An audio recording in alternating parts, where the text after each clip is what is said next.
Turn the volume back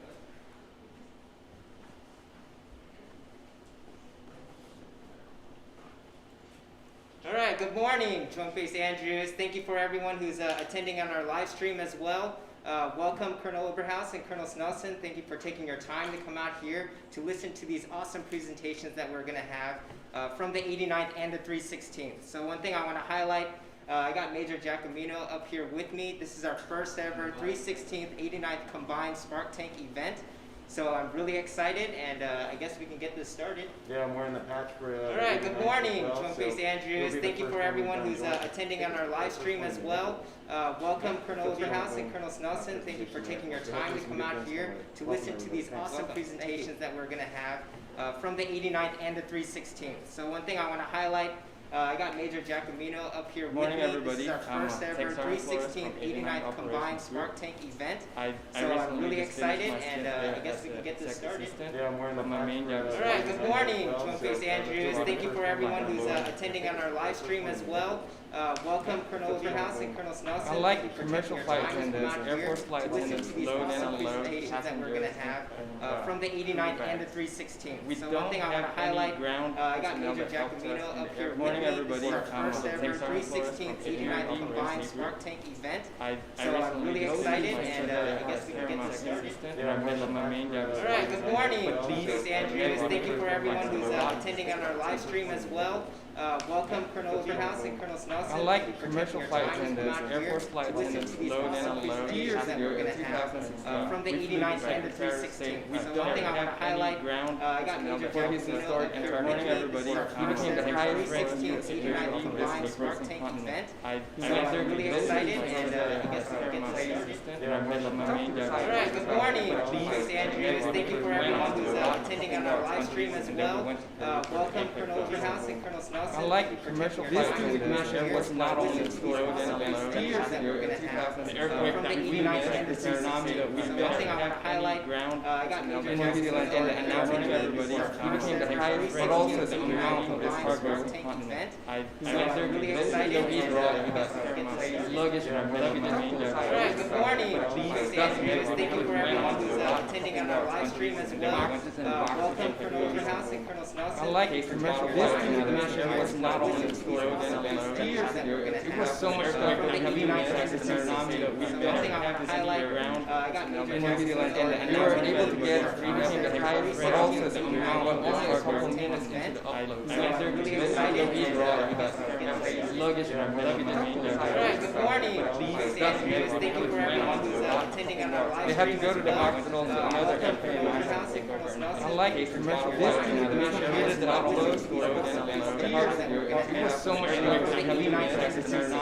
One thing I want to highlight, I got Major and they were able to get the highest, but also the amount of this hardware event. to upload. So I'm really excited, luggage and all right, good morning, Drunk Face Andrews. Thank you for everyone who's attending on our live they have to stream. go to the hospital to another I like commercial flight attendants, able to upload it was so much fun. One thing I want to highlight, The incident with the and they were able to get the highest, but also the amount of this hardware luggage and all right, good morning, Drunk Face Andrews. Thank you for everyone who's attending on our live they have to go to the hospital. I don't want to leave this career field broken. I like commercial flight attendants, able to upload it was so much fun. One thing I want to highlight, The incident with the first, able to get the highest, but also the amount of this hardware luggage and all right, good morning, Drunk Face Andrews. Thank you for everyone who's attending on our live they have to go to the hospital. I don't want to leave this career field broken. I like commercial flight attendants, able to upload it was so much fun. One thing I want to highlight, The incident with the first, able to get the highest, but also the amount of this hardware thank you for everyone who's attending on our live they have to go to the hospital. I don't want to leave this career field broken. I like commercial flight attendants, able to upload it was so much fun.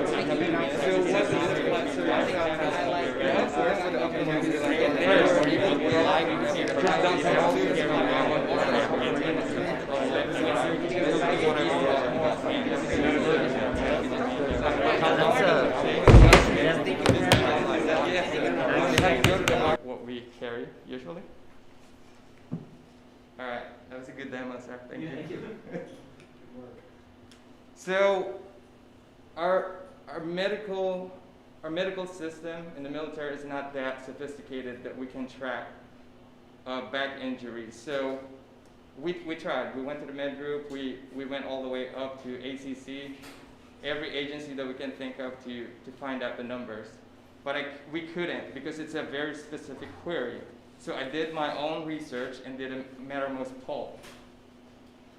So I asked the questions only in the past 3 years, just to capture that little data. Have you been injured while loading or unloading in the aircraft cargo compartments? There were 52 FAs that responded. 44 of them said yes. And those are the only people that responded. Just imagine the others that didn't participate in the matter poll. And what type of injuries have you sustained? 36% of them is back injury. Another question, were you denied at one or more occasions because of the injuries related to the baggage processing in the cargo bay? 11 said yes. That's almost 25%. If you're wondering for non-flyers, what is denied? You're basically grounded, you can't fly, you cannot do what you were supposed to be trained. Again, in the past 3 years, how many times were you denied because of the injuries related to the baggage processing in the cargo bay? 5 of them said once, 7 twice, and 2, 3 or more. Just to kind of paint the picture. So the problem, unsafe and lengthy cargo processing. Unsafe, we already know, we already demoed it. The lengthy cargo processing, just imagine your pilots. There are a couple of pilots in here. We're about to take off in 10 minutes, 10, 15 minutes. Sometimes the cargo arrives late. You only have that much time, but can you safely handle all of this? Luggages, Pelican cases, while doing that same motion for 10 minutes? Good luck.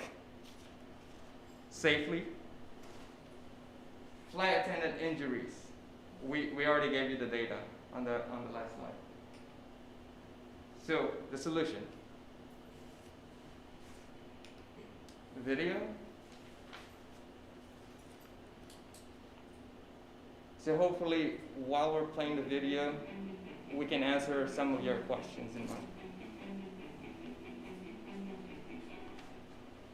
The Power Stone roller track system is mounted on commonly used familiar belt loader chassis. The operator drives and approaches the aircraft just as he would on a normal belt loader. The operator places the specially designed flex ramp onto the door sill of the aircraft. Once in contact with the floor of the aircraft, Power Stone's computer-controlled auto leveling system takes over. As the aircraft moves up and down, the auto leveling feature of the Power Stone unit follows the aircraft. The roller track is easily extended into the aircraft hold by actuating one of the 2 handles on either side of the loading head. Government statistics show that baggage handling is the second most dangerous occupation for back and shoulder injuries. The Power Stone roller track system is designed to greatly reduce strain and injuries to baggage handlers. By dragging bags to the leading edge of the loading head and leaving most of the weight of suitcases on the floor or other baggage, the operator is able to easily perform his job while putting a much lower strain on his lower back and shoulders. Any shape, size, or weight of baggage rides easily along the roller track. The conical shaped rollers help center the bag as it makes the 90-degree turn and goes out the door.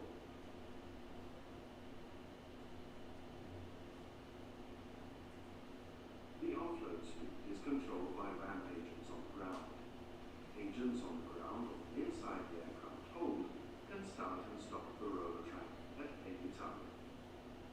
The roller track system is easily extracted from the aircraft hold by activating one or both of the handles on the side of the loading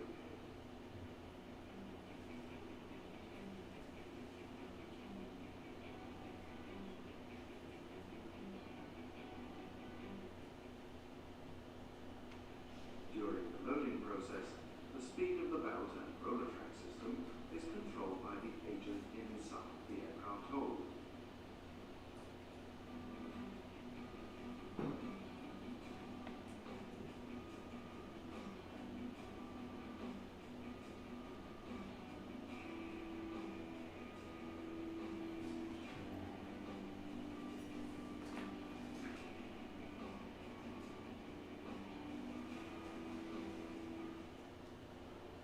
Utilizing the elevating ramp on the loading head, operators can avoid lifting each barrel.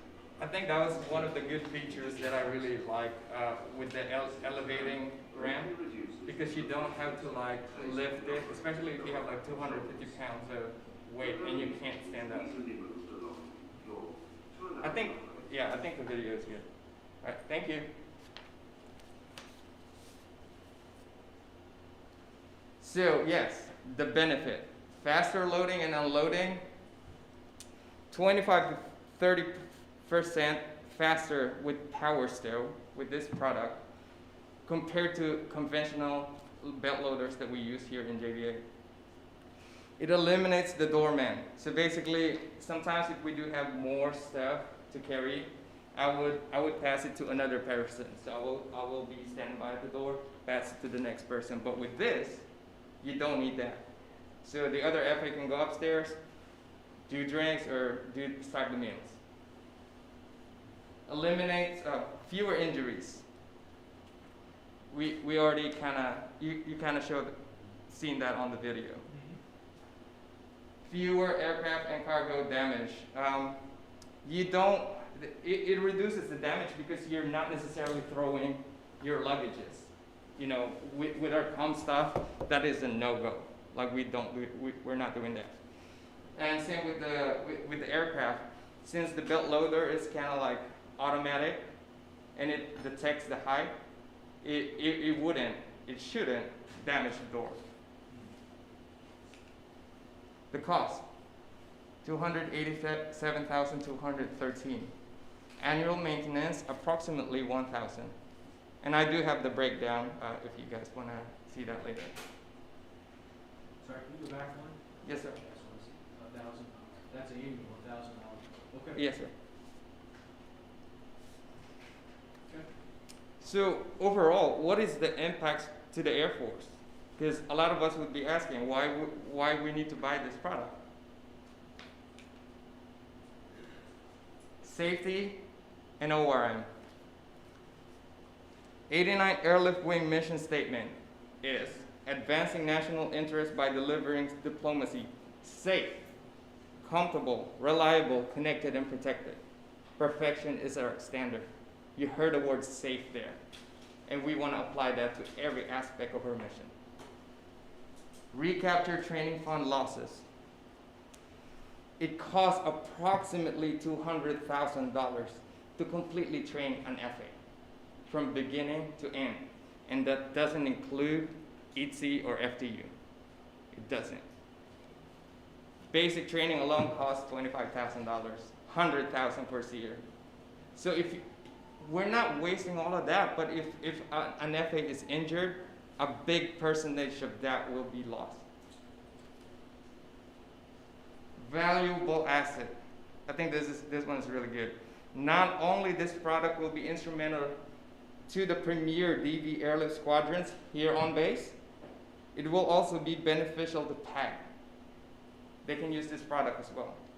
Contract airlift like Atlas Air, foreign DV aircrafts even, and possibly other US military branches.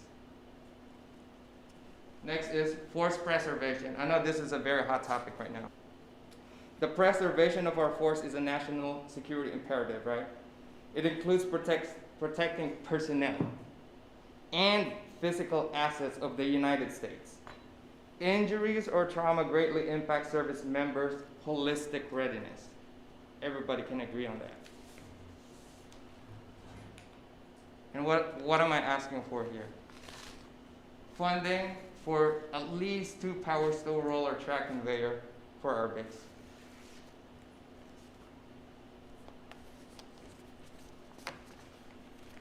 Okay. I'll start off. Sure.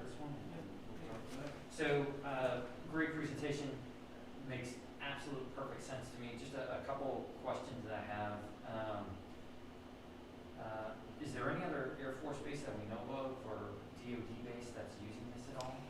No, sir. I asked around, and knowing all our hubs right now, I don't think, as far as I know, that they have this. Otherwise, I would have found it. And so the ask is for 2 of these. Yes, sir.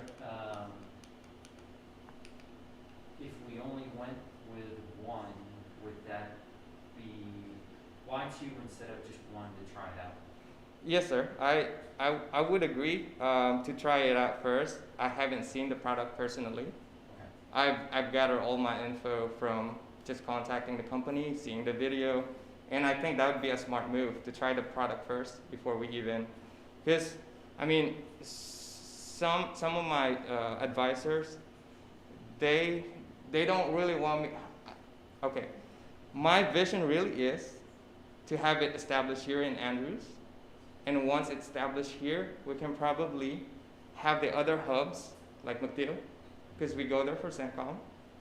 Scott, they still have the big jets. Hawaii, we pick up the PACOM commander, and we do have a lot of equipment. My vision is to start the mission, Sure. Sam Fox, from the beginning to end. We may not have this in other airports, but you know, if we have this in the hubs, it will definitely be a great start. The video showed, I gathered, it showed I think it was a foreign airliner. Yes, sir. Is this a foreign-based company Ye- that makes this loader, or is it? Yes, sir. I believe it's a Danish company, but they do have a contractor here in States, a different company that supplied this product. And so I look over to our contracting pros. Any thoughts or concerns on that? So I guess my original thought process is how much, I guess you look at this company, and if this is the sole product that has something proprietary that makes it unique, right? So, I mean, obviously the airline marketplace is widely spread commercially, and so what is the commercial marketplace using? Is there something like this? What's the market like? I had the same question actually when I was researching on this. My initial idea 2 years ago was to make a product that looks like this, but I don't know where to start. I don't know. I'm not an engineer either, so I just happened to stumble upon this product while I was watching a video. And I've asked around, like with our pilots here on base, have you ever seen this in other airports? Did we have the options to have this? Nobody actually replied and said yes. I haven't seen this. I've been flying for 6 years at least. Never seen this in any airport. So I think it's a unique product. Okay. I've never seen anything like this up until I saw the video. Yeah, and so it's sort of definitely, to go to your point, Ford owned, we look into that a little bit more, but obviously we have a number of partners like the Danish. So, and if there's a supply here in the U.S., from a supply chain point of view, that it would be a problem. I think we have to look into a little bit more whether or not there's other products like this in the marketplace. So I have a couple of just sub-questions. Yeah, you all stole all the questions I had for the most part, but the only additional I have is who operates the equipment? Is it flight attendants that operate the equipment, or does it require someone else? And by operate, I mean from wherever the piece of equipment will be stored to driving it or moving it up Yes, to sir. the aircraft. So from my understanding on my side, I think the LRS controls all the vehicles on base. Yep. APS operates them. On the other side of it will be the flight attendant. So driving it would be APS. Okay. And then on the, like I said, on the other side of it, like the roller part, it'll be the flight attendant. It did look like a conventional belt loader, but Okay. there is a training aspect, obviously, that we have to do. Yeah, I mean, is there a special qualification to drive it? Right. To operate it? Yeah. And what is the cost of that? Or is that all in-house training? Just things to think about. Yes, sir. question I had was, is there a cheaper solution? You guys kind of hit on that. And then, if we were to purchase this, how responsive or availability of parts, that sort of thing, is the company? You know, should somebody, break something, or how long is the warranty on it? That kind of thing. Yes, sir. I actually had those printed out. I didn't memorize any of them, That's okay. but I have them ready. The maintenance breakdown, possibly the training aspect of it as well, and even the whole product info in a pamphlet. I have it ready. Great. I think it's a great idea, and just it comes with a hefty price tag. So I think what we have to do is, as we hear the other great pitches of the day, we'll have to look and see how that money breaks out. Yes, sir. In theory, I think it's a fantastic idea, particularly when you start thinking about injuries to our airmen and the long-term impacts, but also the short-term mission impacts. Right. We are flight attendant limited in some of our planes, and so as you start having flight attendants get the NIF, that is a mission impacting, really, or mission limiting factor. So I think it's great. Jay, anything you want to add? Just briefly, sir. Thanks, Dr. Flores, great presentation. Do you have any, I was curious, because as Colonel Snelson was saying, long-term impact. So two things that you mentioned. One was property damage.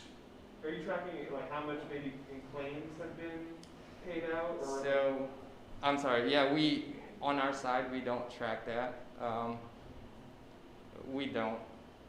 Even the medical part, I think that it's the same as the medical part, because there's no specific. I used to be in medical for 6 years, and things that are not in IMR are not trackable stuff unless there's things that drove that. So let's say back injuries. Any medical facility won't just like randomly track that unless they're directed to do it, because it can be really tasking to do that. And I think that's the same way with the product. Good thing, most of the stuff we carry are Pelican cases, but whatever is inside it is still sensitive. I wouldn't know specifically if there's any damage from the passenger side. I can only see the luggages that I personally had was damaged like over the years. Sure. Yeah. Yeah, I think the 287 seemed like a steep price tag, but Right. if we add in the long-term costs and like disability rating, and Right. if it comes to that, then It, that cost could shrink in the long run. Right. It definitely felt weird for me to think about like how much does an FA cost. But if we go there, 200,000, and ET is not even included. That's just one person. So And the implications of every injured airman now has to get an appointment at the 316 medical group or a band holder, and so there is it's a cascading impact for the joint base. So It's hard to put a number or a price right. on a person. To quantify, yes. especially back injury. Yeah, that will absolutely. last. That'll last forever. What I can think of as well is with the more experienced FAs, if they get injured, the new FAs won't have like an experienced training instructor evaluator available. I think it's great. Thank Right. you. Thanks. Well Great done. presentation. Thank you, everybody. Sorry, I'm gonna have to remove all of this.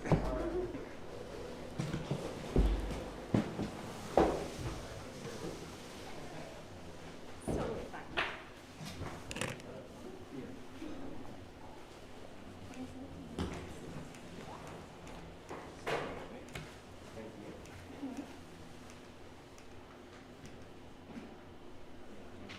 This is fine. Want me to start? Good morning. I'm Senior Airman Alicia Duggins. I am from the Flight Line Protocol Office. Hi, Colonel Snelson. Good to see you again. I was previously stationed here at Joint Base Andrews as the 316th, the Operational and Medical Readiness Squadron, as a bioenvironmental engineer. So doing things with renewable energy has always been a big part of my interest. So the Department of Defense has a very large utility outages problem. If you've been on Joint Base Andrews for more than, honestly, 2 weeks, because we just had a power outage yesterday, then you know that our power goes out pretty often.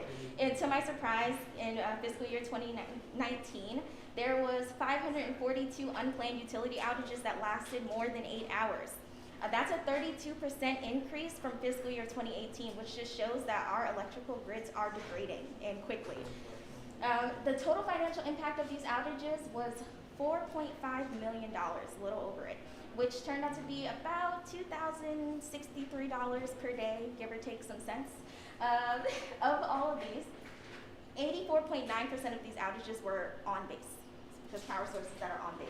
Of those, almost 50% were due to equipment failures. And of all of those systems, over 90% of it was tied to the electrical. So it's been a very big issue. And the Department of Defense has made a kind of energy resilience study to see how each base is doing. So the Joint Base Andrews Installation Specific Study was conducted in 2018, and it found that there was an overall lack of sufficient energy resilience that exists for all non-critical infrastructure on the base, and that we required an additional energy source in case of an extreme weather event or natural disaster, sort of like a Tyndall, a mechanical failure, or any sort of regular or unforeseen maintenance, which happens often, which is why our entire power grid goes out. So the recommended solutions from that study was a small modular nuclear reactor, which costs about $700 million. Natural gas power plant. I don't know how much money you think we have. Slightly higher than Yeah, don't worry, these are not mine. Construction of an alternate Pepco substation. We only have one on base currently, which you can see where it ranges, and a solar canopy project, which we actually had in 2017 before the funds got pulled, so it was ultimately rejected. So my proposed solution, I hope this number makes you feel a little bit better. It's not 700 million, but it is quite a bit bigger. We build a 3.5 megawatt system here on the base lake. So the estimated cost up front is about $3.5 million. The company D3 Energy usually charges about $1 per watt. Yes, $1 per watt, and it's all encompassing. So it comes with the floating mechanism, it comes with the weighted and anchored system, the underwater cable, and the power converter. So the annual operations and maintenance costs are on average less than $100,000 a year. And a 3.5 megawatt system would generate about 6% of our energy needs here on Joint Base Andrews.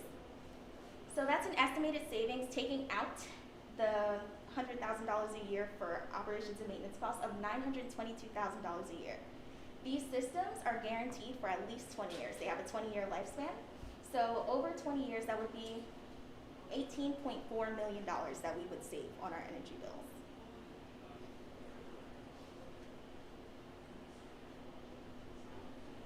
Let me know when I'm good to slide. All right, so what are the environmental benefits? We have a lot of wildlife here on base. I know everyone's seen the deers when you're driving. So it has a neutral or positive environmental impact. Most people are concerned when you put things on the water, how is that going to affect the ecosystem? It actually minimizes water evaporation, and it conserves water, therefore preserving the existing ecosystems. It improves water quality and reduces algal bloom, which we have a little bit of a problem with algae on the base lake. And it limits erosion of the reservoir embankments by reducing wave action. So they have designed it, it's an HDPE system that actually reduces the amount of waves, so you don't have to worry about the system sinking, which is always a big question. What happens if water gets onto it? Because of the way that the system is designed, it will naturally fall off of it. The economic benefits, that we are taking unused spaces and making them profitable areas. It'll save us about $922,000 a year. Currently, nobody's actually allowed to swim in the base lake, so I think it would be great. It reduces grid connection cost by using our existing infrastructures. The only issue is the current substation that we have for Pepco is on the west side, so getting it to connect from the east side to the west side might increase the initial upfront cost, but I believe overall it's going to be worth it. It's very fast and it enhances the electrical generation, and it actually saves some maintenance costs due to the natural cooling of water. Some social benefits: it preserves valuable land and water for agricultural and other uses. It is compatible with recreational activities, so we don't have to worry about golf balls smashing the panels. And it is an environmental amenity, and to me, it actually looks pretty cool when it's on the water. So here we have an example of how the floating PV systems are installed. This was, I believe, a 60-panel display. It took them a total of 2 days to construct it, so it's minimal labor cost, it's aesthetically pleasing. D3 Energy actually uses, they do this entire process from start to finish. So they do all of the construction. They can also do on-site training for whomever is going to be doing the maintenance if you don't want to go through the company. But just quick and easy, very fast, get it out there, and boom, it's operational. So yep, very quick, to the point, and you just push it out onto the water, and it's done. Any questions for me? Great presentation. And I love the idea, especially somebody who lives on base, who's endured many of the power outages myself. I love the idea. So you said you throw the thing together, you push it out on the lake. I have a feeling it's probably just a little bit more complicated than that. Just a tad bit. Yeah, Yes. and the actual connection to the electrical grid. Is there in your cost estimates? Is that connection that's included in the $3.5 million initial cost? The original underwater cable connection Yeah. to their connecting system, the little power converter, Yeah. that's included. Okay. Connecting the power converter to our power grid, I spoke to the representative and kind of let them know the lay of the land for Joint Base Andrews. That might be an additional cost, just Okay. because it's over a mile away. And Right. so they would have to get a little creative on how to connect it to our existing power grid. There is a project slated for 2025 for PEPCO to build a east side Yep. substation, but I don't really think we want to wait until 2025 to possibly get a floating solar panel system out there when it can save us money now. Yeah. Okay. What about impacts as far as getting that underwater and then underground cabling from the west side down to the lake? Is that going to impact any of our other existing projects on base? For example, the new pad, the Air Force One hangar, the runways, all those kinds of things. It all depends on how we approve it. So it could go all the way around, or it could go straight through the airfield. Going straight through the airfield would obviously impact all of those that you just mentioned, but there is a possibility to just go around the airfield and connect to the substation that way. It would probably be a little bit more costly because you would significantly increase the size of the cable that's needed to Right. connect point A to point B. Yeah. But yep, sometimes a straight line is not the best answer. Yeah. So. Have you talked to the civil engineers on base to see if there's any other kind of shortcomings or shortfalls or challenges that you face? I have. I've talked to our civil engineers at PowerPro. Okay. I have also talked to Mr. Alakani, our base installation energy manager, and their 3.5 megawatt system isn't going to solve all of our problems, but it's a start. I think that actually solar is the way forward. We're currently spending north of $5 million a year on energy, and if we were to not just have this floating on the base lake, but if we also maybe revisited that solar canopy system where we could have like a 5 megawatt system in the parking lot of the smart building, we could decrease our cost almost by like 50%. So I think it's a start. It's definitely not going to solve all of our problems, but we have to start somewhere. So they did one of these down on Anacostia Gold Lake. Have you seen that one? I have. I've seen the solar canopy system, and Andrews would not be the first DoD installation to do a floating solar panel. Yeah. Mr. Zimmerman actually gave me the idea because he was reading an article about Fort Bragg. So Fort Bragg is actually the first DoD installation. They're working with the same company. That's how I got their information. D3 Energy is the only company in the United States of America that actually does floating solar panels. They started in Japan, and now they're here. Great. So do you envision this as a kind of a long-term solution to save, to cut down on energy costs, or is this ultimately a bridge between the current system and then the second one that Pepco is planning? Or is this like a backup, or how do you really envision this? It can be either. It depends on how we want to utilize it. I think that it would be great to have it as a backup system for like critical infrastructure, so that if the power goes out, we can at least have those generate enough energy to power those. I do think that it's a way forward. There's plenty of more of the Asian countries, it's been very popular for a while. It's relatively new to the United States, but I do think it is a long-term solution. Most of these floating, I think they call them plants, floating plants of the solar energy, they last. It just hasn't had a real problem with water erosion. The maintenance is easy. It's quick to replace if there's an issue. And you can always get different certifications so that you don't have to go through the company, which would be a great opportunity for all of our people at CE to get a certification that they could use potentially once they retire on the outside world to go and fix other people's systems. No, that's great. That's great. Are you sure you're not from CE or, from, I am so impressed, like, Thank you. just amazing. The amount of research and thought you went into it. I mean, who knows if that data is correct? You sounded so convincing. It doesn't matter. Hey, so another point that I did want to raise is, Secretary Austin came out with his priorities for the DoD and green technologies and tackling and doing our part to help climate crisis and climate change. We've got to do everything we can as a DoD. So the timing is great. It falls right in line with what the SecDef is asking us to do. Now, a couple questions. Why this floating bank instead of maybe putting panels on different buildings instead? I came from McGuire and privatized housing there did a huge initiative where every single house has solar panels on it now. Any thought to that, like why we don't want to do that, or? That's also an option. As it turns out, there is a portion of the energy, for the privatized housing on base, that is reimbursable. So we get reimbursed for that power, so it's not necessarily a priority right now. Anything that we have to pay out of pocket is more of what we're focusing on.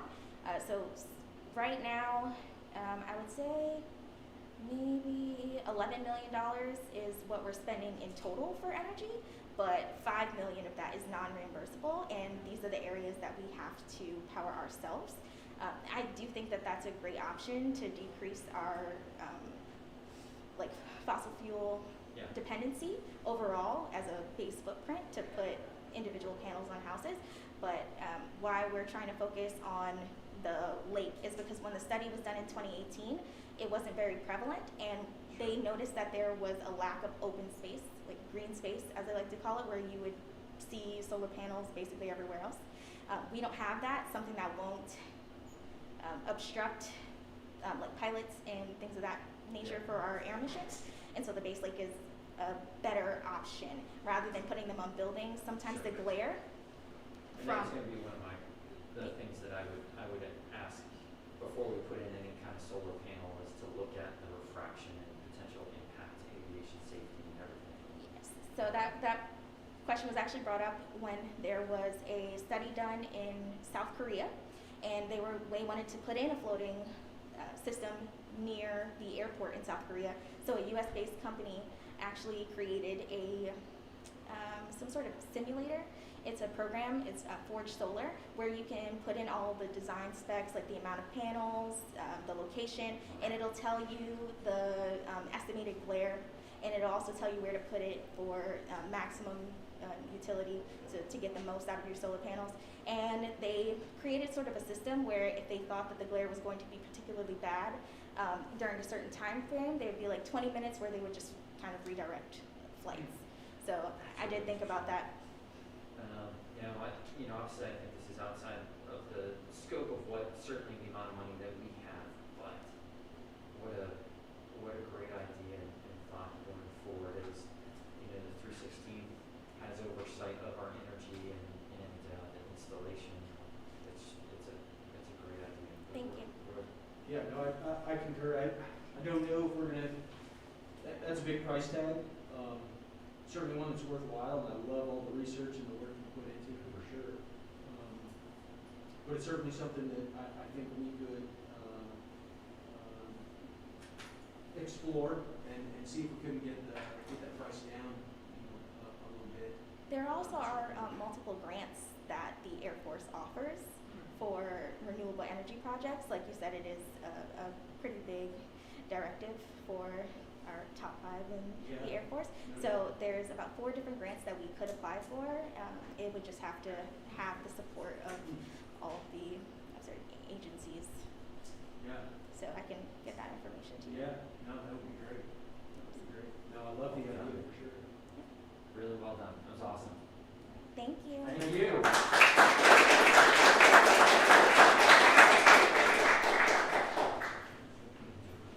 Yeah.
Let me get off this space. Look at all these checklists. I can't do this. I hear you, sir, but as an assignments technician, this is what I have to do every single day, not only for you, but for every member that's PCSing, to make sure you get to your next location on time. Oh, wow. Well, good morning, everyone. I'm Lieutenant Hillier from the Andrews Assignments team. I'm here to talk to you about these challenges. So just to give you guys an understanding of what our mission is, of course, we give the assignment notifications. We give you your checklist when you have your assignment. We'll brief you. We'll help you understand those requirements. Once you meet those requirements, we'll get you your orders. There's another set of requirements, and then we can get you scheduled for your final out and send you off to base, right? So the scope here at Andrews, it's on another level, right? We support 5,000 airmen here and another 5,000 around the globe. So at any given time, we're managing anywhere from 500 to 1,200 active assignments. We do over 2,000 assignments a year. So what are some challenges with that? When you saw our demo here, my airmen have stacks of requirements that they're making sure everybody stays on top of. On top of that, we get 90 phone calls and up to 100 emails a day. And some of these are pretty easy, but other times it's someone in another country and we spend 30 minutes with them. So imagine that multiplied times 90 phone calls a day. So that means our airmen are working overtime. And we're not able to give the amount of customer service or level of customer service that our airmen deserve. What about the airmen out processing?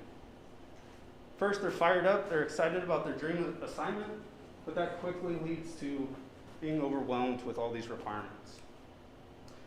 Puts stress on the family, potentially getting separated from your family if you don't complete the requirements in time because you have to go ahead. And even sometimes your assignment can be canceled if you don't meet certain timelines. This has effects on the mission. These same stressed airmen are now potentially causing safety risks, eroding morale, not to mention that they're out of the office 3 to 10 days trying to figure out what to do with all this paperwork. So how do we measure success? JFPC says we should get every airman their orders in hand 60 days prior to leaving the base. Can you guess what the Air Force average is? So they want us to do this for 90% of airmen. What would you guess? I'm guessing 50%. Pretty close, so it's 60% across the Air Force. And we usually perform a little better than that, but we're definitely not meeting that 90% mark. Zero critical mistakes. So obviously, we have to make sure people's PRP clearances, their security clearances are good to go, they have enough retainability. And unfortunately, every quarter, every base in the Air Force is making 2 of these critical mistakes. Finally, we want an easy process. You know, we joined to serve, and we want to serve everybody, but unfortunately, we're not getting the customer satisfaction. Everybody hates this. So what are some solutions out there? So we reached out, we saw what are the best performing bases doing, and are they meeting those metrics, right? So it's usually some combination of Excel trackers, Access database, leveraging SharePoint, maybe creating some cool instructional videos. These are, 1, take a lot of tech savvy to create, 2, even more to sustain, and 3, even bases that have implemented all of these are still not meeting those metrics, right? The good news, we found the solution. It's a Salesforce government app and website. And what this will do is give our airmen their checklist right in their pocket, right? They'll be able to sign their documents using DocuSign.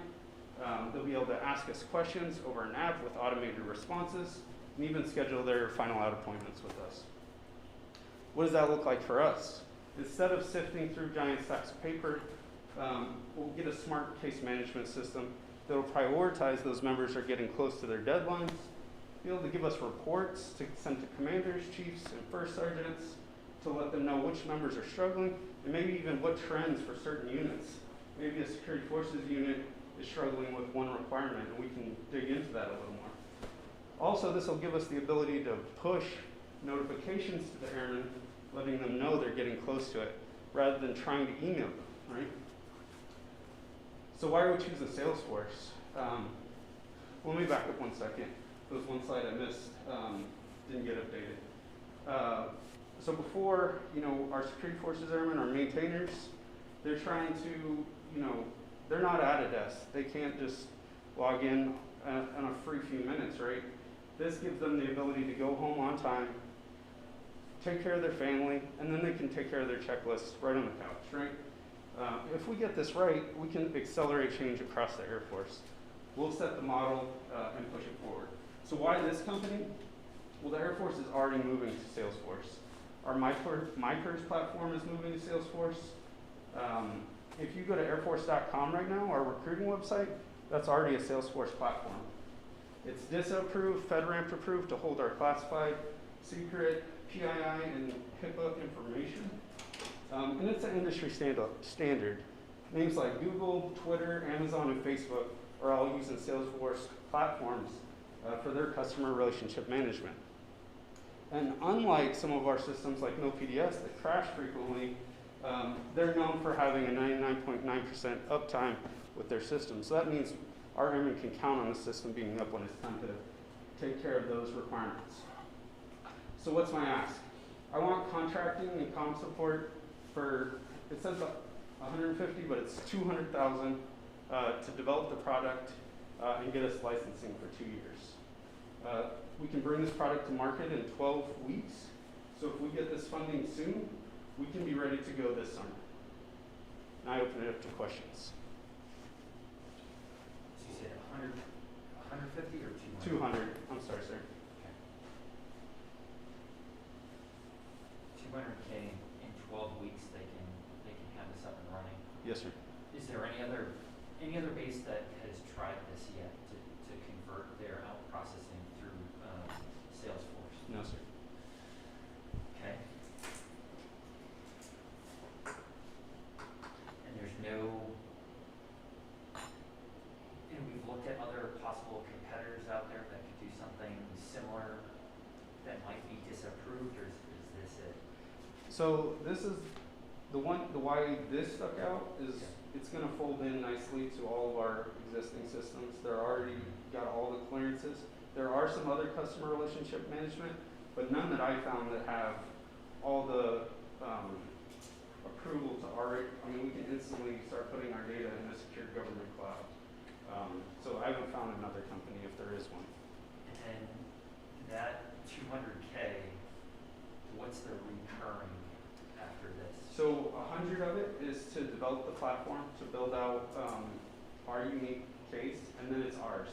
We can, with that, expand it to every Air Force base in the inventory. So 50,000 per year for the scope of the mission we have. So a smaller base would pay a little less, but for us, sir, it's $50,000 a year.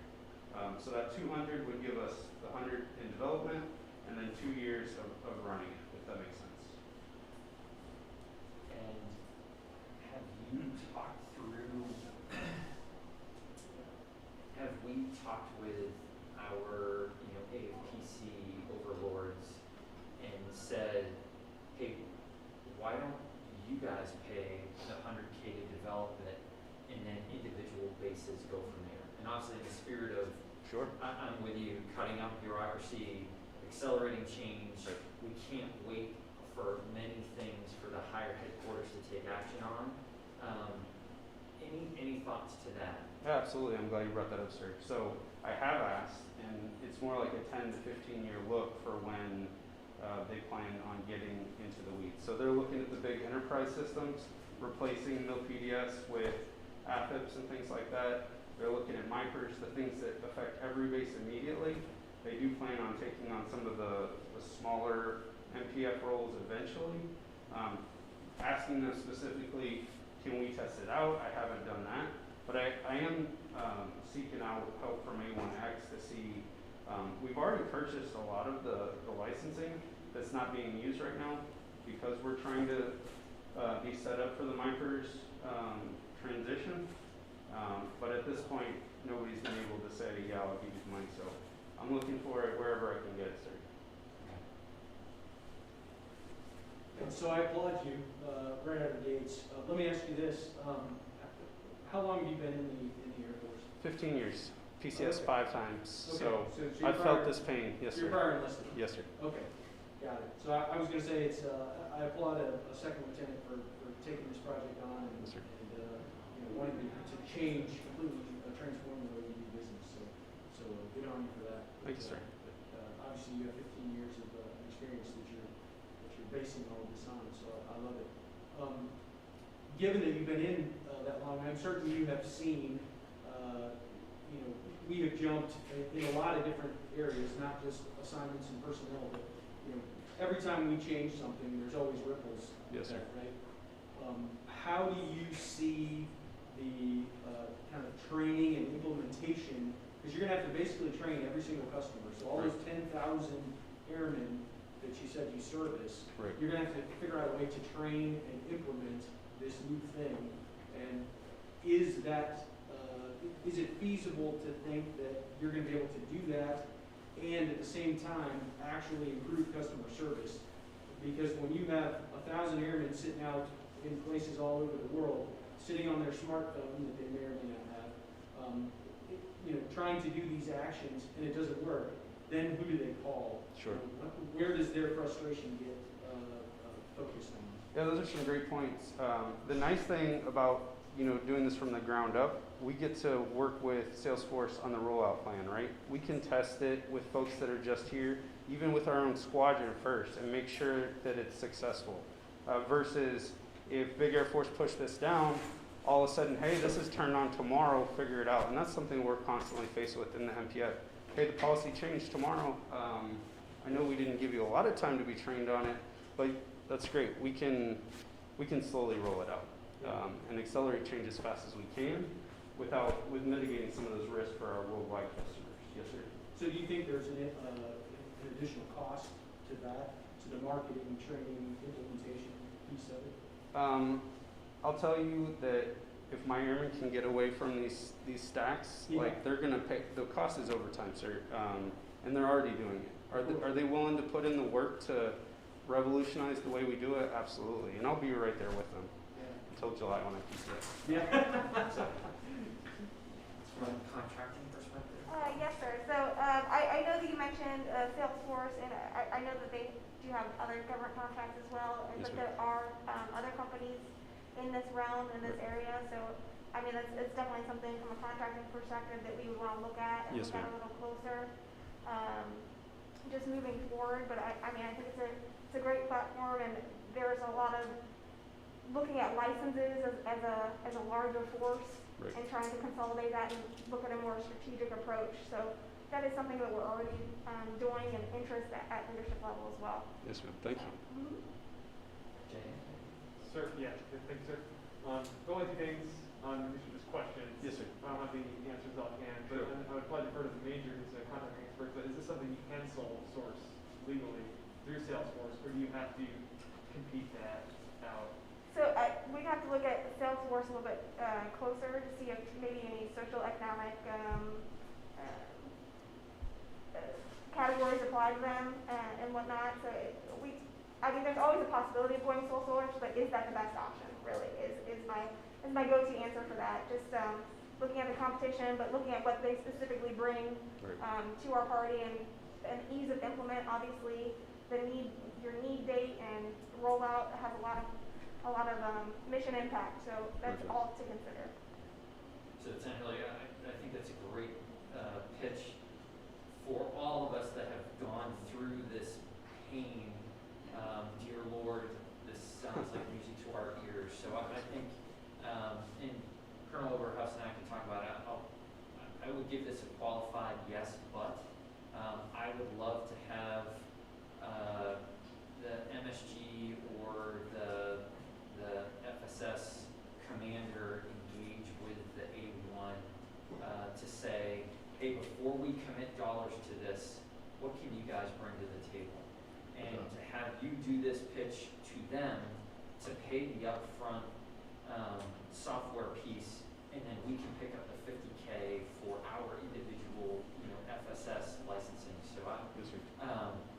I love the idea, and the part that really rang true to me that I loved hearing and is right in line with what General Brown is pitching is how many defenders do we have versus how many computers are sitting in the squadron? For us, how many maintainers do we have that don't have access to a computer? These airmen are busy enough executing the mission to then have to sit down or log into their email to check to see if they got something from virtual MPF. It's ridiculous. Yes, sir. App-based is the wave of now. Never mind the future. It's where we should be. So you got a firm yes, but for me on this one, and I'd like to hear back from the MSG and squadron commander to see what the A1 says. I know you all are under the 316. I'd love to have this pitch made to the AMC A1 Yes, sir. to say, help us with this, and then, man, we will revolutionize the entire command. Yes, sir. Okay? Yeah, Is that no, fair? It is. No, I agree wholeheartedly. I do have one more follow-up question. Though. Yes, sir. I apologize. I know we got to keep moving, but the data piece to this, does this require kind of Amazon cloud or, how do these systems? You said there's an app, and then a smart case management system. I'm not a tech guy, but Sure. you know, is all the connectivity kind of ready to go? Is there additional cost for storing database data? You know, what's kind of the Yeah, so all good questions, sir. It all lives in an approved cloud. It's similar to the Amazon cloud. Salesforce has their own approved. They talk to each other. The app and website data all live together. We own that data. So if we decide to pivot and go somewhere else, we can take that data with us. Did I miss anything? No, I don't think so. Yes, sir. I do have one more question. Yes, sir. What about the airman or whoever that maybe doesn't have a smartphone and can't, you know, doesn't know how to use the app, doesn't like doing things that way? Will you still offer services for those people? Yeah, and I think that's the future of the MPF. So one, we want them to use the app because that's what our airmen are using. It's in their pocket all the time. They're happy to do it that way. You get a website with it as well, so if you want to do it on your home computer, even if it's 15 years old, as long as you can connect to the internet, you can do it. For some of our special customers, if you want to come in and see us and spend time with us, we love to see you.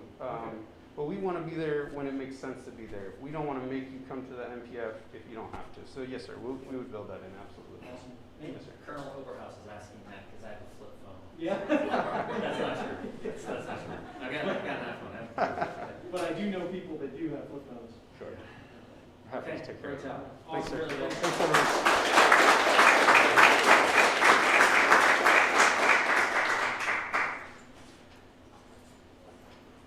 Sir, I just want to say that the two individuals that you want to are finance. So if you have any finance questions, one's from 316, one's from the Perfect. So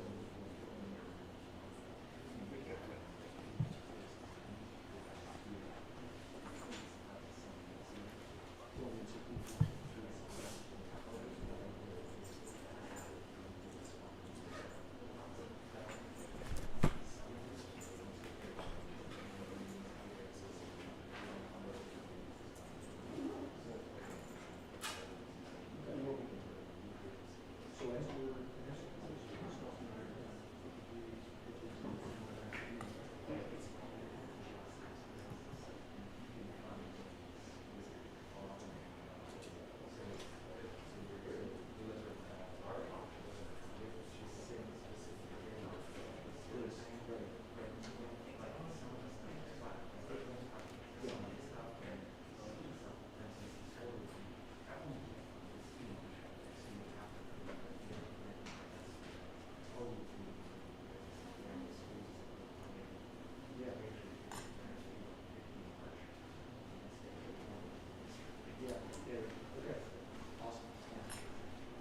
All right, good morning, ladies and gentlemen.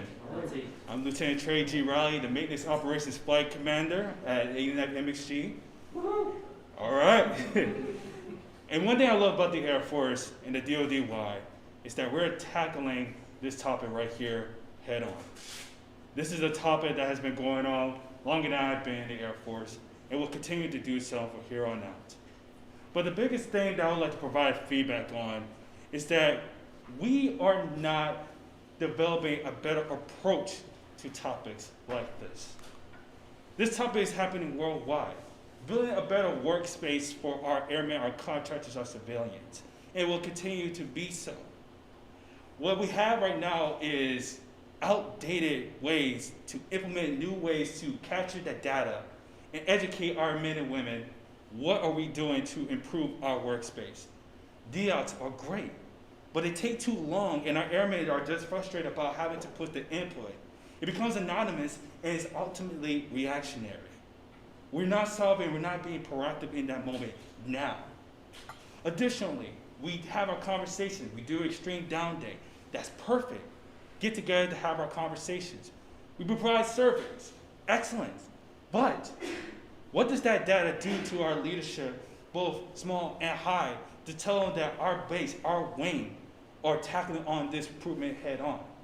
And what are we doing for our airmen, our maintainers, security forces, medical fields, who don't have the privilege to just stop their operation and sit down with their peers and discuss this matter?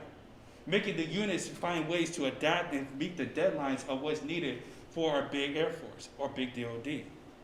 What if we had a program that can bring us short spurts of information that is applicable, attainable, and it can be quickly reviewed on your phone, government, or personal laptops, computers? What if we can provide tangible data that shows where our progress is on our airmen, our contractors, our civilians? And what are we doing to actually be proactive in training and educating what diversity and inclusion really is like? Ladies and gentlemen, I bring to you Traliant. Traliant is a 5-year company of $24 million revenue who focuses on 4,000 companies, both government and civilian companies worldwide. They implement ways to mold their curriculum to be affordable and applicable for your workspace. This is the Netflix of training. Are you watching? Are you ready to take on this next step? You can watch it at your own time.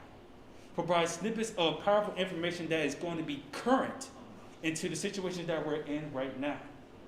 And if we're developing new ways or we develop future conflicts, Traliant will update that product for us so that we can be proactive and prepare our troops for what is coming up in our world, instead of waiting for the events to unfortunately happen and now we react. For what I noticed so far, the way that we react is big. It's big moves. But it drains our airmen because we're seeing this over and over again. And it's fine, we need to expose them, but we don't want to lose the genuine response that we're getting out of this. We don't want to create the perception that we're forcing change. It's great that we're putting the people first. That's what we're doing. But we need to make sure we build our training and our resources to incorporate that improvement to the next level. It's interactive. So as we're watching the video, the longest video you could ever watch on this program is 35 minutes. 35 minutes. As short 30 seconds to 1 minute long. That still gets you to the point by professional members who study in the arts of these types of topics. They can provide us the tools that we need to educate ourselves and create a space that is welcoming. For example, we may have another stand down. If we use a program like this, they can tell us and educate us what is going on in our current state of our world within our workspace, because we can edit and upgrade it to a way that fits our needs in the Air Force. And we can have ways to make the conversation more entertaining and be more applicable to our needs. We can also track our progress. Leadership from the top on down will be able to have a tangible way to reach out and tell leadership, hey, this is what we're doing in our unit, our squadron, our wing. Visualize the graphs to highlight important developments throughout time. We can update it as much as we want, as often as we want, whenever we want. And it will show how we're doing in our units and how we're training and applying our knowledge to diversity and inclusion. To show our leadership that we are actively engaging, we're actively discussing. And if we have members who are on the flight line or unable to be in a group, we can still track their progress teleworking. We can still see, hey, we have a deadline. Are you able to reach it? Do you want to move this? We can do it. We can make it applicable for you. So it doesn't seem forced. You can see it at our own pace, and they're still gaining the knowledge that they need to be included in a workspace. So when they come back to work, at least have an idea on, okay, here's how I should approach this. Let me reframe my mind to think in a way that's going to be presentable and professional amongst all peers, no matter who they are and what background they have. Ladies and gentlemen, I am only asking for $35,000 of a 3-year license. If I can get 5,000 people, if I can get Joint-Based Andrews to be a part of this program and solidify a way to show the progress, we can tell DOD, we can tell MASHCOM, this is what Joint-Based Andrew is doing to solidify diversity and inclusion in our Air Force. And I have full confidence that this data, this program, not only can be applicable for Joint Base Andrews, but DOD-wide. We can literally implant this in our recruitment process, in our when people PCS, join into our new units. Just a quick 20-minute, 30-minute video. What do you think about diversity and inclusion when you come to our unit? And that could be assessed throughout time and give leadership supervisors a tool to help educate, mentor those who may not have the strong suits in that type of topic and not make it feel forced. Our people comes first, but we need to provide a way that's going to be applicable and more unique for everybody. We want to bring diversity and inclusion into our Air Force, but I think the best way we can do that is to innovate our approach on the topic. I'm Lieutenant Trey G. Riley. Do I have any questions? It's my turn. Okay. Awesome. So, love your passion about the topic, for sure. You very obviously have dug into this, and you know, it's in your soul. I can tell that. My first question, and I certainly do not mean this to be maybe the way it's going to sound, but I'm trying to understand, how is this different than ADLS, what we currently use for, not so much specifically diversity and inclusion, but for any other training that we do. What is really the difference between ADLS and this? The difference between is just simply how we approach it, and what I think it's similar. It is similar. The thing of it all is that it's more bite-sized pieces to it, and I can go on my phone, use my iPad to still access the information, than having to go online on a computer to access it. I think that's the biggest difference between the two. Okay. It's similar, but the thing of it all is, if we want to update this program, we can do it with a quick phone call, or our admins here can do it for us, just like that. We don't have to wait for another entity to make changes and wait for a long time. We can do it right then and there. So it's about efficiency and user-friendliness, as well as eliminating some amount of bureaucracy in how the data, how we get access to the data. We control how we had to. Yes, sir. Okay. Awesome. So is it, you said $35,000 for a 3-year license? Yes, sir. So at the end of the 3-year term, then what? What does it cost us after that? Another 35 for another 3 years? Another 3 years, or we can decide on the contract to see how long we actually want it to be. So we could determine the longevity of it. But yes, if we have 3 years and it's done, we'll have to make another request. Okay. I like it. I like it a lot. You got any questions? I do. I'm going to ask the old guy question of, explain to me, so it's app-based, so you can use it on your phone. You don't have to be sitting at a desktop, traditional desktop, correct? Yes, sir. Okay. The videos and the training themselves, though, as I look at it, obviously it's not a government or an Air Force run program. So would we be able to shape the curriculum in the videos, or is it their stock trillion videos of workplace violence or sexual harassment, and we would just watch their stock video of, hey, what do you do when you see this? So, because obviously in the military and the DoD, we have different vernacular, but certainly very, very different UCMJ implications that a civilian corporation where they would say, hey, yeah, you definitely should take that to HR. And if I'm, Senior Airman Snelson, I'm gonna be like, well, wait, so who's our HR? Yes, sir. So can you explain that to me? I'm glad you asked, sir. So $35,000, that includes the customization of the product. We can make it Air Force friendly, applicable straight to us. So as soon as, if we get the approval, we can call the company and give us the script and what we would like to do. And whoever's in charge of that script can make the edits that's applicable straight for our Air Force, broad enough to make that change. They'll take that product, get their actors and get their team, and make their videos applicable for us. We send them the photos that shows Joint Base Andrews. We can even add you, sir, as the introduction for that training. But to answer your question, yes, we can make the workspace unique specifically for us. If we do have UNCJ items, or like if we want to tell the individual to go to EO, that could be edited in a way that fits for us. Yes, sir. I mean, it sounds really much more adaptive to how many times is that dude gonna steal my phone in the cafe when I'm doing my darn information assurance. Yeah.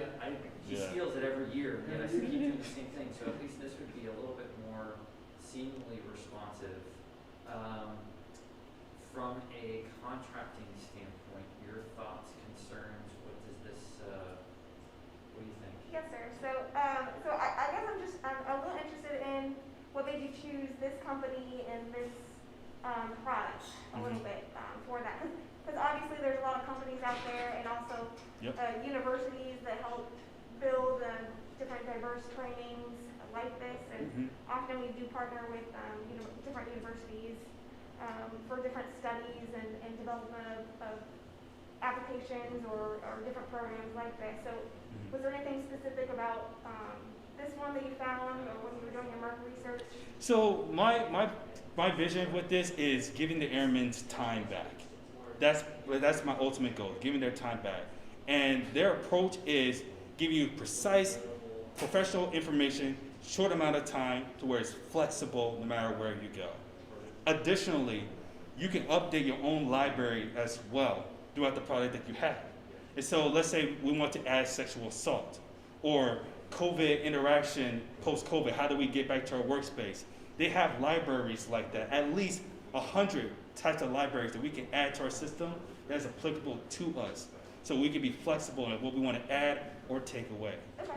Well, I asked that as well just because just for the dollar value, this is under this implied acquisition threshold, so usually set aside for small business opportunities, and so I think we have to look into that company to see if they fall under one of the SBA programs for small business for that, and then obviously we can go kind of direct award to them if they fall under those categories. So. Who will manage this? Is this something you're taking on, or where will it sit? So Traveling Program itself will have the data, and they'll also add admins from our side as well.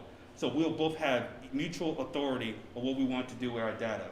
We are the sole proprietor of the item, so once they create it, it's ours.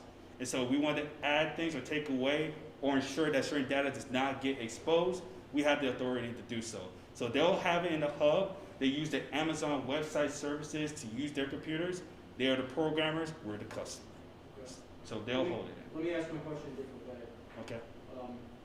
When we approve this, we implement it, you're kind of running this thing, and then UPCS, who owns, for the 3 years that we're going to have it, at least the initial 3 years, who's going to kind of own that? Is that you, or is that someone, on one of the wing staffs? It could be one of the wing staff. We can delegate that authority to whoever it is warranted. It's still ours at the end of the day. Yeah. Yes, sir. So when I leave, it will not be on me. I can take my admin name off and give it to someone else. Okay. I would wonder if we would want to, I hesitate to say institutionalize it, but have it nested under whether it's D&I cell or whether it's under EO or we want to take the personality out of it, and we would want that process so that there's a continuity of, if Lieutenant Riley deploys or PCSs, that's a great point. Well, and then there's the SecDef has a certain amount of control over this kind of training, right? Secretary of Defense, the service chiefs, and there's policy that goes along with it as well. Yes, sir. That we're gonna have to nest into. We will, and I think what the leadership challenge is so that we're not being duplicative on the training requirements. But I think, Lieutenant Riley, to your point, in the absence of waiting for the monolith of ADLS to catch up to extremism stand down, to catch up to, this seems like a much more adaptive way at a really affordable amount where we can sit down and say, hey, we're seeing a rise in this. Is there anything that we can do? Now, I hesitate with that because then, are we then going to pivot and mandate every airman in our organizations to watch this? And yes, we can track it, but then it will be an additional, but I'm sure your wing was exactly like ours. We did our extremism stand down. We still had airmen that were out there executing and flying the mission. Absolutely. And so now our only makeup to them is they've got to watch a couple of the SecDef videos, whereas if there's something like this that happens again, we perhaps be a little bit more adaptive. Well, they could even, for your folks, they could do some of this on their phone while they're sitting on a plane, Yeah. on their way to, wherever. Defenders, it's a little bit more challenging. But no, overall, I think it's great. I think it's a great idea. And I certainly like the price tag. Yes, sir. Jay? Yes, sir. Yeah, so great job, Lieutenant Riley. As to Colonel Snelson's point, he mentioned PCMJ. So I think this would be one where to get a JAG advisor on board. I don't know who'd be the right one for you. Actually, it got me thinking about innovation is that the JAG work probably is a diversity of including JAG at some level to work on these kind of topics. But when it comes to developing the script, definitely reach out to us and we could, I think that's something that my leadership and probably our Air Force Lead Operations Agency could be interested in. I don't speak for them, but there's a couple of different communities here, the military justice community, DCMJ, also special victims community, talking about sexual harassment, sexual assault, and how that fits in. So I could see Jay being involved in the development. Yes, sir, absolutely. And the intent is to have those experts to be in that room. I think it would be unfair and justice for our airmen, our troops, to have just anybody make those adjustments. Having the experts being a part of that room will definitely suffice. Yes, sir. FM, any questions, thoughts? Sir, my only question is, for the 35K 3-year license, is there any restrictions on what that gets you user-wise? Is there a max? Or is that just an installation-wide license for however many folks we give like a password to or ID? So that was just a WAG based on number of people that will be a part of that license. So 5,000 people will be that ticket price. Yes, sir. Good. Great bridge. Yeah, I think it's great. That's a firm. Yeah. I think it sounds great. It's definitely firm commitment for me, and I like the idea that it's not we have this fairly small investment, and it's only 3 years, and we can reassess. Right. As time goes on, see how it goes. Great. Thank you, sir.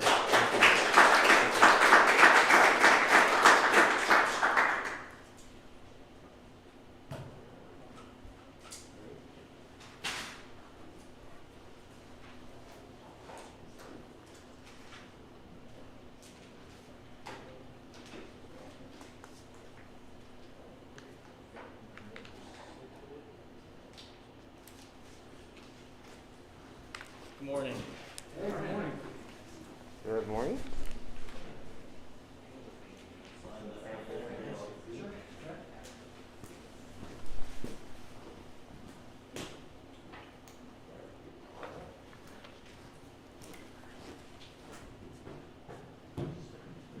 Yeah, sure.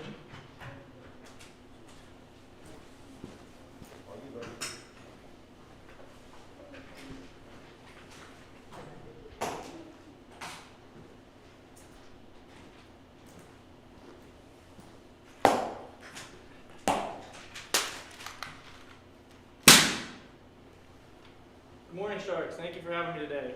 My name is Airman First Class Michael Haxon with the United States Air Force Honor Guard. A little bit about myself. I've been in the Air Force for about 2 years now. I joined the Honor Guard out of boot camp. I was selected amongst 20 other people to go. A little bit about the Honor Guard. We do ceremonies all around the DC area. One of the rifles we use is the M1 Garand. We use it for funerals and other ceremonies around DC. Our drill team goes worldwide using this. So our problem was that about 1 to 2 parades, the M1 was breaking, slamming it down just like you saw me do it right there. And it cost our unit about $6,000 per year, and we couldn't make too many modifications because the Honor Guard has very high standards. Our most recent inventory shortage was the 46th presidential inauguration. We were about 91 stock short, and we ordered them. Took 8 hours to prep each stock, got them ready to go, and already 62 of those are damaged after the inauguration. So my idea, I came to the Spark facility to try to make like a shoe sole cushion, sort of how your shoe sole cushions your foot, and it slits right into the rifle stock right there, and it protects it from breaking. This would save our unit about $6,000 a year, and also almost 400 man hours, 'cause it takes about 8 hours to prep one of the stocks. And on presidential inauguration years, that number would be about $10,000 and nearly 800 man hours. So collaborating with the Spark XL, I came here with no computer knowledge whatsoever. They sort of brought me in and kind of taught me everything I needed. Signed me up for 3D printing classes to learn how to print with the difficult materials. Again, I'm not a very computer savvy person, so without them I'd definitely be lost. They promoted failing forward every step of the way. As you see in front of you, there's Model 1, Model 6. You can just kind of see how they slowly improved as we went. So Model 1 cost about $10 and took about 10 hours to mold. And Model 6 near you costs about 75 cents and only took 2 hours to mold. So uses outside our organization. So the M1 is a joint service weapon. We use it on jobs at the White House with the other branches. The Marines use it, the Navy use it. So I'm sure they're running into the similar problem. And base honor guards worldwide, so I've talked to some of the sergeants with the honor guard. They also ran into the same M1 issue at their bases. And then I was personally a POC on a JROTC event where I saw that their rifles were chipped and nasty just from slamming them down and the stocks breaking. So beta testing, so we're in phase 1 of beta testing, our Model 7. This is without the stock, and then this is with the stock block. So basically you can see that it's still chipped, but it was significantly less versus just 100% guaranteed rifles broken and unserviceable. So shout out to the team. I want to put a lot of emphasis that I don't know anything without them, and I definitely want to be here without them. You can see my drillers who helped me test the product back at the Honor Guard, and then you can see the whole team here, especially Airman Duggins, who presented to you before. Without her, this would not be a project. She helped me completely 3D design it.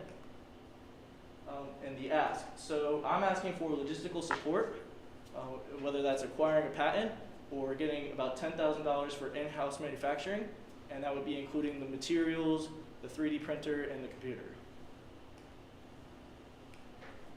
Any questions? Sorry, I'm taking notes. Chief, you're welcome to go first. No, I mean, it's so interesting to look at the earlier slide about the man hours and the cost and everything for, 6,000 man hours, or $6,000 or 360 man hours a year, and then just the inauguration alone. Yes, sir. Yeah. That is amazing, and I think this is why we have these types of events, because if you're waiting on old people like me and Roy to come up with the solutions like this, we'll never come up with it. So this is a great idea. I would have never thought of that. It's also supremely frustrating of we didn't just start doing honor cards. And so how many, thousands and thousands of stocks have we shattered over the course of our service history, and just now we are coming up with this idea. So for that price, I'd love to support it and press forward. And if I would ask, if we end up in fact supporting it, I would ask, let's look at the data, track it for a no kidding quarter or a semi, and to look back at years prior to say, factually and unemotionally, this is how much we saved, because this has the potential of being a best practice that can save thousands and thousands of man hours. Yes, sir. And dollars too, but the man hours especially. Yeah, really emphasis on the man hours, because for sure. if you look on the inside of the stock, you'll kind of see the original wood that it comes in. Yeah. And we take about 8 hours per airman. They get assigned a stock, and they have 8 hours to stain it, sand it, true oil it. get it up to presidential standards. Yeah. I don't have any other questions. Yeah. So I have a couple of questions. Can you explain, I'm just trying to understand, not that Yes, it's extremely relevant, but understand exactly, so this piece goes inside? Yes, sir. There's actually a piece in there right now. Oh, okay. Well, that's what the red is. Okay. Yes, sir. So does this act as kind of a cushion or Yeah, a it's, buffer? it's meant to act as a buffer that would also not stop us from keeping our same drill movements, because we're all about cadence, so we slam it down in unison, and that would kind of help us to keep doing that while concealing it and maintaining standards. Got it. Got it. And is there, Is the new version thinner than that, so you don't have that gap? Yes, sir. or- So we're on Model 7 right now because that gap was obviously a problem, and it's completely concealable. Model 7, you don't see it in there. That's actually the one that we tested right here. Model 7 is in this one as it's on. So so there's no gap? And There's no any gap. thoughts about, I know you created the buffer, what about making an incorporated, whatever piece this is called, where it is thicker and it already has that built-in buffer? yeah, that's definitely an idea. Yep, there's a lot of ways that we can move this product forward and definitely get it to perfection. There's a lot of good ideas on the table right now and directions we could go. Yeah, and I was wondering too, I mean, what if we, so the stock itself, this is obviously made out of wood, is it required that this stock be made out of wood, or could you even redesign the entire stock? We could go about redesigning the entire stock. I believe that's a little past my expertise, but we have been using the same wooden stock since the beginning of the Honor Guard. Yeah. This is the M1, so we only use this one for presidential jobs, joint service jobs, kind of big ticketer stuff. Yeah, I'm just wondering if you could, if you made the stock out of a different material than wood. Yeah, that'd be a great idea moving forward that I could definitely present to my leadership. Yeah, no, that's really, again, kind of relevant to this, but, and then you mentioned, a patent. Do we need to have a patent on this? I mean, is this something that's gonna be proprietary and, I mean, we're not intending on making money off of this, so do we need to have a patent? Well, the only reason I would suggest having a patent is because, like I said, the other branches also use this. So maybe we could commercialize it to them. Maybe I know the Navy Honor Guard is also on bowling with us, and they run into the same issue. So this could be an Air Force product that we use to the other branches. Okay. Got it. And he's not a lot of holiday parties. Yeah, that's right. Is there a,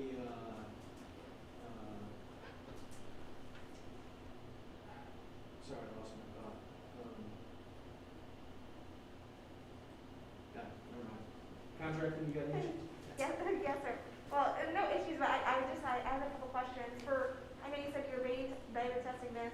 About how long was that? So that was about a 3-hour period. Okay. And my 2 drillers right here, we just marched them and we did our most, breakage moves, our kind of hardcore drill moves that would break the rifle. We just tried to simulate a year's worth of damage over about 3 hours. Okay, all right, yeah, so, because I was just wondering about the time frame of how much, I guess this $10,000 would get you and for how long. Yeah, well, the main idea would just be that we, instead of replacing our stocks every year, that it costs about $6,000 a year, then we replace them maybe every 3 years, every 4 years, just slowly keep preserving them. Right. Right, yeah, no, I definitely think it's a great idea, and, it's a low dollar value, and if we had an expanded use program, you could swipe it on the GPC, expanded use. So that's definitely an option. There's different routes that we could take for funding that, but. That was my other question. As far as the patent, is there a cost associated with getting the patent? Sir, I have no knowledge in sort of how to go about acquiring a patent or even if the costs and stuff like that. But even so, we wouldn't have to wait for the patent for us to Yeah. start doing No, this, sir, right? no, we wouldn't, yeah. Okay. No, that's great. Legal? So just I've been told to put this out here, but the patent would be in the Air Force's name, Yes, sir. not yours, AMC accident. I got you. Copy? Yes, So sir. you wouldn't be writing and you'd be gifting Yeah. it to the Air Force. Make my So CEO we money. appreciate that. Who invited the lawyer? No, that's a great point. It's true. Fair enough. Yeah. FM? You hit on it earlier, sir, just we can track that data and make sure FM gets it, that way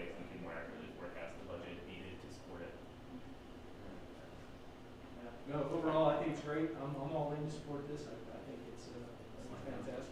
Yeah. Slam dunk. Yeah, Great thank you job. guys.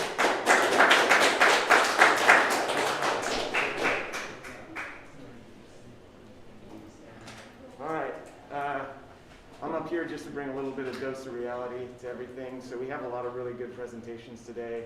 We've had this happen before. One of the things that we really want to emphasize, primarily of leadership, is there are different ways to fund everything. You've had dramatic ranges from, $30 million all the way down to $10,000. The hardest part is the next step. So this is you have these airmen, they come with great ideas and it's fantastic. The hardest part is to actually get it from idea to implementation. So so that's going to be what we're pushing. We're going to try to keep this all tracked so it's easy and easily viewable, and we'll try to keep updates for everyone. But thanks for coming out. Really appreciate it. Absolutely. And I want to thank everyone for being here. Contracting, sirs, appreciate your time again. Legal and finance, couldn't have done this without you. And another big thank you to the SparkX team, the CPI team, the 89th Innovation team for all of this, because it wouldn't have been able to happen without all their support. I want to bring, yes sir. I was going to say, so Shock, before we give a much deserved round of applause for the folks, again, thanks to the whole Spark Tank team and Spark Excel for putting this on. Really, really well done. The panel, great job. My wingman, Roy, great job. The challenge that I give this team is let's not kill the energy and the innovation and these ideas by having this be a laborious, long process. So I know we are all really, really busy. Let's bump this up towards the top of our to-do lists. And if it is feasible, come back to both the 316th and the 89th leadership and say yes or yes but, and then we will make the decision. I know there's some, we get to sign some guiding documents here to say, hey, here's kind of what we're looking for, but to General Brown's point and his second action order of bureaucracy, don't let bureaucracy kill the innovation and these ideas. Let's keep it moving and going forward. And the other part, the challenge for us that we have to take out of this is when we decide however much we're going to spend, if there are open dollars, we've got to hit the streets and we have to tell more airmen, say, hey, look at the ideas that we funded. We've got this much money left over. What else is out there? And usually it's that word of mouth. So we do this initial event now. We don't obligate all the dollars. And then once airmen see and hear the ideas that were out there, whether we're doing public affairs pieces or I'll hit this on my commander's call coming up, we build that energy to be like, oh yeah, actually I've got an idea too. So we very much could do a round 2 Spark Tank, depending on the dollars here in a couple months from now. So let's keep that in the mindset of as we do this, okay? Yes sir. That's all I got. Sir, we'll bring the presenters out here. Give them one final round of applause.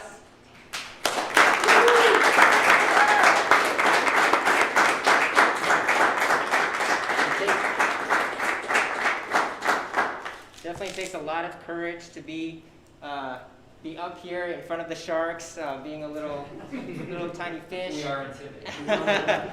So I appreciate all your effort and everything you do. And hope it goes a step further. Yeah, Absolutely. Thank you. Great job. Great job, All guys. right. Thank you. For the stream, do we want to do a picture, sirs, like with the presenters up here? Sure. With PA? Yeah, absolutely. Hey, presenters, can you come back up here? PA.